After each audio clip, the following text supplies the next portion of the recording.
ધોરાજીમાં contract પરના કર્મચારીઓ ઉતર્યા હડતાલ પર। નપામાં ડોર ટુ ડોર વેસ્ટ કલેક્શનના કોન્ટ્રાક્ટ પરના કર્મચારીઓ હડતાલ પર ઉતર્યા છે। પગાર ચૂકવવામાં ન આવતા કર્મચારીઓ હડતાલ પર ઉતર્યા છે। નપાના ગ્રાઉન્ડમાં ખાનગી કોન્ટ્રાક્ટર વિરુદ્ધ સૂત્રોચ્ચાર કરી રોષ ઠાલવ્યો છે। છેલ્લા 3 મહિનાથી પગાર ન ચૂકવ્યો હોવાનો કર્મચારીઓનો આક્ષેપ છે। ડોર ટુ ડોર વેસ્ટ કલેક્શનની કામગીરી બંધ થતા શહેરમાં ગંદકીનું સામ્રાજ્ય જામ્યું છે।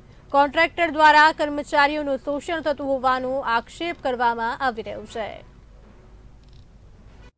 આ સ્વીટી કંપનીમાં અમે આ છેલ્લા 2-3 મહિનાથી આ કામ કરી છે, તો એ રેગ્યુલર પગાર ને એવું કંઈ દીધું નથી। પીએફ નંબર કે એવું કંઈ અમને આપતા નથી। જેટલા દિનો બંધ રહ્યું એટલા દિનો અમને વળતર મળવું જોઈએ। હું છેલ્લા 5-6 વર્ષથી આ નગરપાલિકામાં ડોર ટુ ડોરમાં કામ કરું છું। વારંવાર પગાર બાબતે અમારે આ બંધ કરવું પડે છે અને કોઈ પીએફ ને અમારું કપાય છે તો એ લોકો કાંઈ યુએન નંબર કે એવું આપતા નથી। પીએફ કાપી લે છે અને કોઈ કાંઈ પ્રૂફ છે નહીં એનું પીએફનું। હમણાં આપીને કાલ આપીને એવી રીતે કર્યા રાખે છે અને 3-3 હજાર રૂપિયા પીએફ કપાઈ જાય છે। પ્લસ કે જેટલા દિવસ અમે આ બંધ રાખીએ છીએ એટલા દિવસનું અમને વળતર આપી દે। અત્યારે અમે નગરપાલિકાએ જમા થયા છીએ। અમારું કહેવાનું એ છે કે ડોર ટુ ડોરના જે કર્મચારીઓ છે તે આજે હડતાલ ઉપર 5 દિવસથી છે।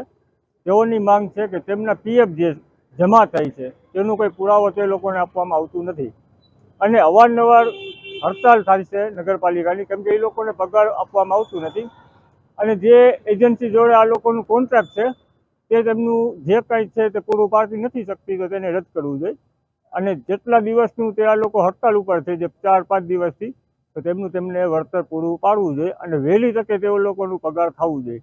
અને આ પોઝિશન જો ડોર ટુ ડોરની રહેશે તો અત્યારે બધા વિસ્તારોમાં ગાડીઓ ચાલતી નથી, તો તેમને ત્યાં કચરો જમા થયેલ છે અને શિયાળાનું ટાઈમ છે, ગંદકી થાય, ઘરમાં આટલા દિવસોથી કચરું ભેગું થાય, તો તે જવાબદારી કોની? નગરપાલિકાને વહેલી તકે આ જ નિર્ણય લેવું જોઈએ।